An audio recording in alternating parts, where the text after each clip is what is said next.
देखिए क्वेश्चन क्या है, two insulating spheres are rubbed against each other and placed 1 centimetre apart. दो sphere आपके पास है, छोटा छोटा बॉल होगा और दोनों को एक दूसरे के अगेंस्ट आपने क्या किया, रब किया।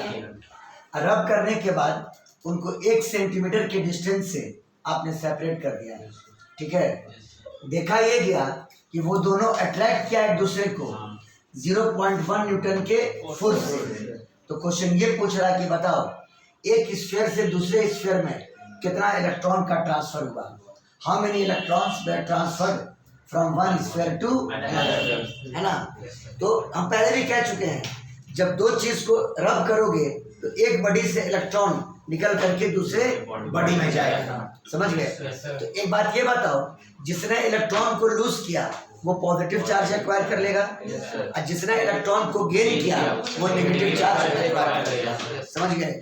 तो लिखिए, मान लेते हैं कि लेट बोर्ड पे देखिए, n is equal to number of electrons transferred, number of electrons transferred from A to B. कहाँ से कहाँ, एक बड़ी ए मान लेते हैं, ए से बी में, बोलो क्लियर है। तो इलेक्ट्रॉन ए से निकल के बी में गया, कितना इलेक्ट्रॉन, n इलेक्ट्रॉन। तो आपने पढ़ रखा है क्वांटाइजेशन ऑफ चार्ज, ए पर पॉजिटिव चार्ज आ जाएगा Ne और बी पर नेगेटिव चार्ज आ जाएगा -Ne। कितना आ जाएगा, -Ne। बना दो यहाँ पर, ए पर चार्ज हो जाएगा +Ne, बोलिएगा, और बी पर चार्ज हो जाएगा कितना, -Ne, समझ गए। और अब दोनों ने एक दूसरे को अट्रैक्ट किया with a force of common magnitude, बोलो और फोर्स का मैग्नीट्यूड कितना है, 0.1 न्यूटन, है ना। तो आपको निकालना है n का वैल्यू, कितना इलेक्ट्रॉन का ट्रांसफर हुआ, बोलिए ना। ये तो चार्ज है, Ne क्या है, चार्ज है, -Ne क्या है, चार्ज है, और n है इलेक्ट्रॉन, नंबर ऑफ इलेक्ट्रॉन जो ट्रांसफर हुआ ए से कहाँ, समझ गए बात को। आप कूलम्ब्स लॉ अप्लाई करेंगे तो फ्रॉम कूलम्ब्स लॉ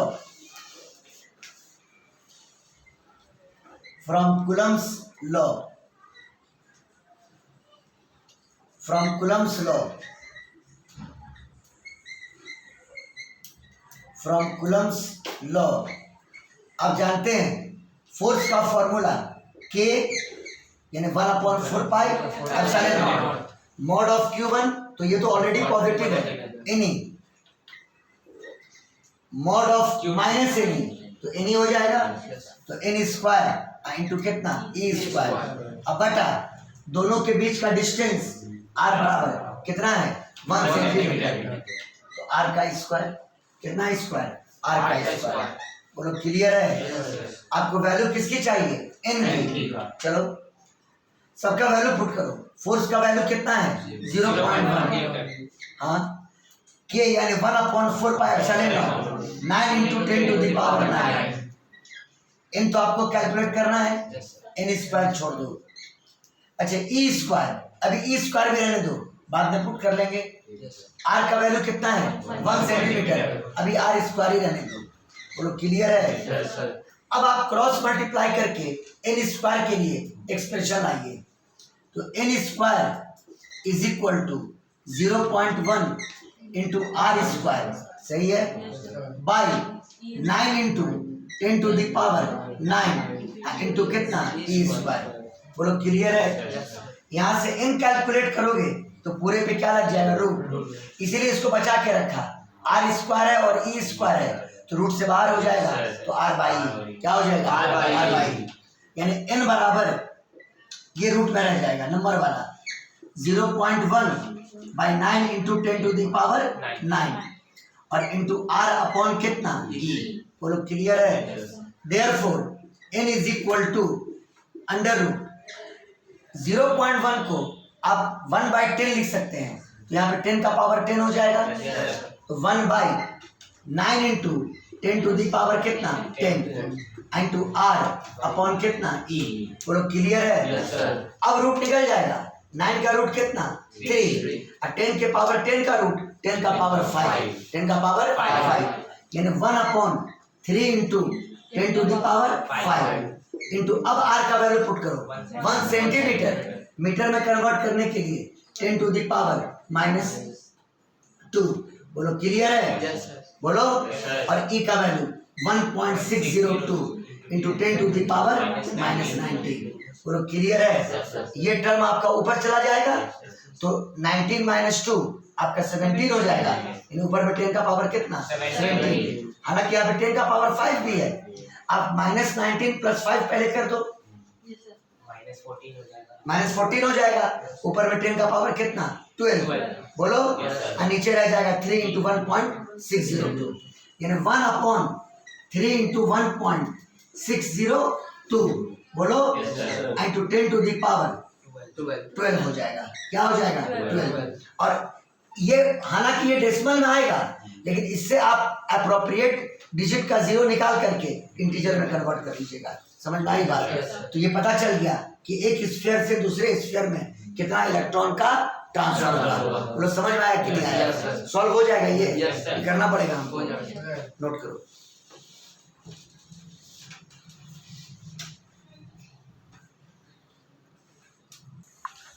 देखिए क्वेश्चन क्या कर रहा है 16 नंबर का। आपके पास 3 इक्वल चार्ज है, 2 इंटू 10 टू द पावर कितना? -6 कूलम। तो देखो ये न्यूमेरिक वैल्यू लेना थोड़ा अकड़मंदी नहीं होगा, क्योंकि तीनों इक्वल चार्ज है तो इसको एक कॉमन सिंबल दे दो, क्यू। क्या दे दो? क्यू, है ना? तीनों क्यू हो जाएगा। तो क्यू का value 2 into 10 to the power -6 coulomb. बोलो। और तीनों चार्ज एक इक्विलैटरल ट्रायंगल के कॉर्नर्स पर है। तो इक्विलैटरल ट्रायंगल का सभी साइड इक्वल लेंथ का होगा। साइड है 5 सेंटीमीटर, आप उसको ए मान लो। क्या मान लो? ए बराबर कितना? 5 सेंटीमीटर। बोलो क्लियर है? आइए डायग्राम बनाते हैं। ये ट्रायंगल मान लो ABC। ट्रायंगल क्या मान लिया? ABC। और तीनों कॉर्नर पर 3 इक्वल चार्ज है। यहाँ भी Q, यहाँ भी Q और यहाँ भी क्या? Q। और अपना क्वेश्चन ये है कि किसी एक पर, कोई एक चुन लो, किसी एक पर टोटल इलेक्ट्रोस्टैटिक फोर्स बाकी दोनों के द्वारा कितना लगेगा, है ना? किसी एक पर टोटल इलेक्ट्रोस्टैटिक फोर्स बाकी दोनों के द्वारा कितना लगेगा। समझ गए? एक कॉन्सेप्ट आप लोग को याद होगा कि 2 पॉइंट चार्ज के बीच जो फोर्स होता है हमेशा along the line joining the 2 charges, है ना? चलिए हमने चुना सी को कि हमको नेट फोर्स किस पे निकालना है? सी पर। चलिए अब बताओ सी पे इलेक्ट्रिक फोर्स लगाएगा कौन कौन? ए लगाएगा और बी लगाएगा। चलिए पहले टेल सी पर रखा और ए के वजह से लगाओ। किसके वजह से? ए के वजह से। तो ए पर भी पॉजिटिव और सी पर भी पॉजिटिव। पॉजिटिव को क्या करेगा? रिपेल। तो सी पर टेल रख करके एसी को आगे बढ़ा दो। एसी को क्या करो? आगे बढ़ा दो। ये हो गया force on C due to A. Force on C due to A. बोलो क्लियर है? देखो यहाँ पर अब बी के द्वारा सी पर फोर्स लगाइए। टेल को तो सी पर ही रखना होगा। बी पर भी पॉजिटिव और सी पर भी पॉजिटिव को क्या करेगा? रिपेल करेगा। तो सी पर टेल को रख करके बीसी को आगे बढ़ा दो। बीसी को क्या करो? आगे बढ़ा दो। ये हो गया force on C due to किसके? बी। बोलो क्लियर है? यानी अपने इस सी पर 2 फोर्स लगा, force on C due to A और force on C due to B. बोलो क्लियर है? चलिए आप दोनों फोर्स का पहले मैग्नीट्यूड लिख दो। क्या लिख दो? मैग्नीट्यूड लिखते हैं। आइए एफ सी ए का मैग्नीट्यूड के यानी 1/4 पाई। मॉडुलस देते हैं तो ये भी पॉजिटिव ये भी पॉजिटिव, कोई जरूरत नहीं है। Q into Q, Q square. अब बटा कितना? ए स्क्वायर। आर ए है ना? ए और सी के बीच का डिस्टेंस क्या है? ए है। दोनों के बीच का डिस्टेंस, एक जिस पे लगा और दूसरा जिसने लगाया उसके बीच का डिस्टेंस ए है। तो ए स्क्वायर, हरदम आरे बोलिएगा, यहाँ पे ए माने हैं। समझ गए?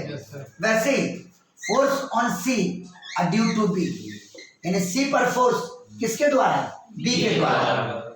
चलिए के सी पे कितना चार्ज, Q, mod Q Q, B पे कितना चार्ज, क्यू, मॉड क्यू क्यू, तो क्यू इंटू क्यू क्या हुआ, क्यू स्क्वायर, अब बटा कितना, ए स्क्वायर। बोलो क्लियर है।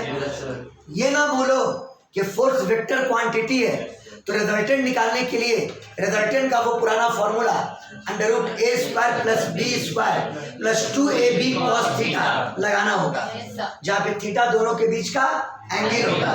तो दोनों के बीच का एंगल आपका ये है, बोलिएगा, और वर्टिकली अपोजिट एंगल ये दोनों बराबर होता है। तो अगर ये 60 डिग्री है तो ये भी कितना होगा, 60 डिग्री। लेकिन जो फॉर्मूला मैंने अभी कहा आर बराबर under root a square plus b square plus 2ab cos theta, वो लगाने की जरूरत नहीं है। पूछो क्यों, दोनों फोर्स का मैग्नीट्यूड क्या है, सेम है। उसके लिए बड़ा सुपरहिट एक ट्रिक बताए थे, 2m cos थीटा बाई 2। क्या बताए थे, 2m cos थीटा बाई 2 आया वहीं से, under root a square plus b square plus 2ab cos theta ही से आया है ना। तो आइए रिजल्टेंट फोर्स,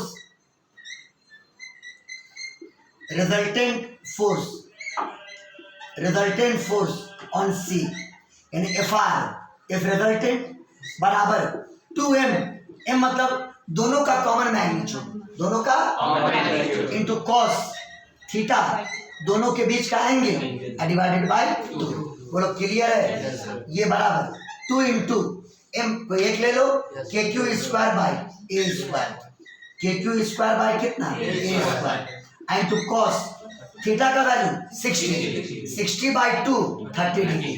सबको समझ में आया, बराबर 2 के क्यू स्क्वायर अब बटा कितना, ए स्क्वायर, और cos 30 का मान √3 बाई 2, और 2 से 2 क्या हो गया, कैंसिल। ये बराबर √3 के इंटू क्यू स्क्वायर अब बटा कितना, ए स्क्वायर। अब यहाँ कोई बंदा ऐसा नहीं होगा जो इसको सॉल्व ना कर सके। के का मान 9 इंटू 10 का पावर 9, हाँ, क्यू का वैल्यू 2 इंटू 10 का पावर -6, ये 5 सेंटीमीटर है, 5 इंटू 10 का पावर -2 मीटर में कन्वर्ट करने के लिए। हाँ सॉल्व तो कर लोगे, तो कर लोगे ना, क्या हम टाइम बर्बाद करें। हाँ आपके दिल में ये दिलचस्पी जागती होगी कि रिजल्टेंट फोर्स का डायरेक्शन क्या होगा। जैसे एफसीए का डायरेक्शन ये है, एफसीबी का डायरेक्शन ये है, तो आखिर रिजल्टेंट फोर्स का डायरेक्शन क्या होगा, वो भी फिगर में एग्जीक्यूट करो। तो पैरेललोग्राम लॉ आप लोग को याद होगा, जब दो वेक्टर का टेल एक कॉमन पॉइंट पर हो तो पैरेललोग्राम लॉ हेल्पफुल होता था, याद है। जो जब दो वेक्टर का टेल एक कॉमन पॉइंट पर है तो दोनों को एडजेसेंट साइड्स लेते हुए आप पहले एक पैरेललोग्राम कंप्लीट कर लो। क्या कंप्लीट कर लो, पैरेललोग्राम, यानी इसके पैरेलल और बराबर यहाँ से एक लाइन, और इसके पैरेलल और बराबर यहाँ से एक लाइन, अपने आप एक पैरेललोग्राम बन जाएगा। ठीक है बाबू, ये लाइन इसके पैरेलल और बराबर, और ये लाइन इसके पैरेलल और बराबर, ये क्या बन गया बोलो, पैरेललोग्राम। अच्छा, दोनों वेक्टर का टेल सी पर था, रिजल्टेंट का टेल भी सी पर होगा, और हेड डायगोनली अपोजिट कॉर्नर पर होगा। हेड कहाँ होगा, डायगोनली अपोजिट कॉर्नर पर। समझ गया बात को, टेल सी पर ही होगा और हेड डायगोनली अपोजिट कॉर्नर पर होगा। यही हो गया एफ रिजल्टेंट। ये क्या हो गया बोलो, एफ रिजल्टेंट। अभी एक और बात है, पूछो क्या, दोनों फोर्स का मैग्नीट्यूड सेम था तो मेरा पढ़ाया हुआ है, अगर दो वेक्टर का मैग्नीट्यूड सेम है तो रिजल्टेंट दोनों के बीच के एंगल को क्या करता है, बाइसेक्ट करता है। इसका मतलब ये एंगल 30 डिग्री और ये एंगल कितना, 30 डिग्री। इससे पता चल गया कि यही रिजल्टेंट फोर्स का क्या हो जाएगा, डायरेक्शन हो जाएगा। बात फॉलो की, क्लियर, मजा आ रहा बना के सवाल, क्लियर है, उतार लीजिए।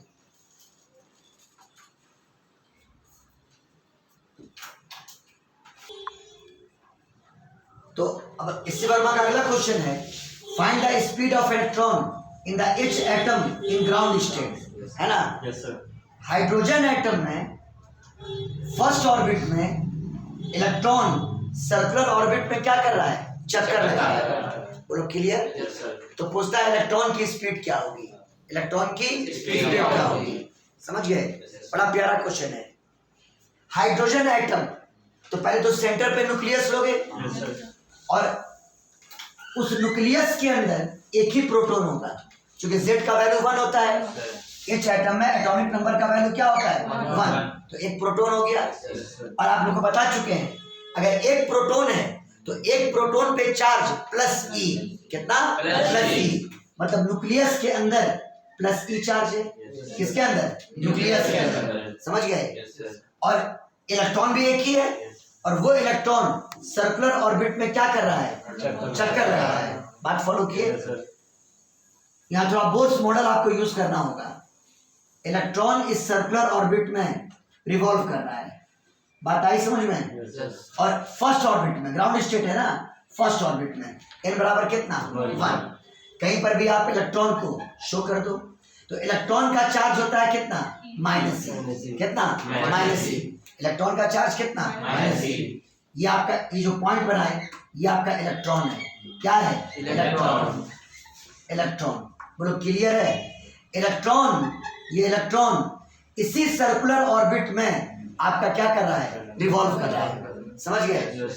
सुनिए यहाँ मामला क्या है, आपको इलेक्ट्रॉन का मास भी लेना होगा। यहाँ पर इलेक्ट्रॉन का mass, mass of electron 9.1 into 10 to the power -31 kilogram होता है, समझ गए, बोलो क्लियर है। ये बताओ इलेक्ट्रॉन अगर सर्कुलर पाथ पर रिवॉल्व कर रहा है, आपको उसकी स्पीड निकालनी है, तो स्पीड मतलब वेलोसिटी का मैग्नीट्यूड, और वेलोसिटी सर्कुलर पाथ पर टेंजेंट के लॉन्ग होता है, किसके लॉन्ग, टेंजेंट के लॉन्ग। तो ये वेलोसिटी का डायरेक्शन, उसका मैग्नीट्यूड क्या मान लिया v, v इलेक्ट्रॉन का स्पीड हो गया, v इलेक्ट्रॉन का क्या हो गया स्पीड। बात फॉलो किए, इसी v की वैल्यू आपको निकालनी है, बोलो क्लियर है। ये बताओ इलेक्ट्रॉन अगर सर्कुलर पाथ पर इस कांस्टेंट स्पीड से रिवॉल्व कर रहा है, सर्कुलर मोशन, इलेक्ट्रॉन अगर इस कांस्टेंट स्पीड से सर्कुलर पाथ पर रिवॉल्व कर रहा है तो इलेक्ट्रॉन के पास रेडियल एक्सेलरेशन होगा टुवर्ड द सेंटर, क्या होगा radial acceleration toward the centre. Electron के पास रेडियल एक्सेलरेशन होगा टुवर्ड द सेंटर, कोई टेंजेंशियल एक्सेलरेशन नहीं होगा क्योंकि स्पीड कांस्टेंट है। दो सर्कुलर मोशन में AR रेडियल एक्सेलरेशन ये होता है v²/r, और a थीटा ये बराबर होता है dv/dt। स्पीड तो कांस्टेंट है तो ये तो 0 हो जाएगा, बोलो ना, लेकिन रेडियल एक्सेलरेशन होगा जो कि सेंटर की तरफ होगा, किसकी तरफ, सेंटर की तरफ। बात फॉलो किए, यानी इलेक्ट्रॉन के पास रेडियल एक्सेलरेशन होगा किसकी तरफ, सेंटर की तरफ। चलिए ठीक है, इलेक्ट्रॉन के पास रेडियल एक्सेलरेशन है सेंटर की तरफ, AR, बोलिए ना। तो ये बात आपके दिमाग में आएगा कि इस एक्सेलरेशन को प्रोड्यूस करने वाला फोर्स कौन सा है, जो एक्सेलरेशन कौन प्रोड्यूस करेगा, फोर्स। तो ऑब्वियसली न्यूक्लियस में कैसा चार्ज, पॉजिटिव, इलेक्ट्रॉन पे कैसा चार्ज, negative. According to Coulomb's law ये पॉजिटिव नेगेटिव को अट्रैक्ट करेगा ना अपनी तरफ, यानी इलेक्ट्रोस्टैटिक फोर्स Fe। अरे बोलो बाबू। तो इलेक्ट्रॉन पर न्यूक्लियस के द्वारा लगाया गया इलेक्ट्रोस्टैटिक फोर्स सेंट्रीपिटल फोर्स की तरह बिहेव कर रहा है for the electron to move on the circular path. बोलो समझ में आया कि नहीं आया। न्यूक्लियस के द्वारा इलेक्ट्रॉन पर लगाया गया इलेक्ट्रोस्टैटिक फोर्स सेंट्रीपिटल फोर्स है जो इलेक्ट्रॉन को सर्कुलर पाथ पर रिवॉल्व करा रहा है। बात आई समझ में। तो यहाँ पे एक पॉइंट हम लिखना चाहेंगे आपके लिए, the electrostatic force, the electrostatic force, the electrostatic force on electron, on electron, बोलिए ना, due to nucleus, due to nucleus, nucleus के द्वारा, है ना, इज द नेसेसरी सेंट्रीपिटल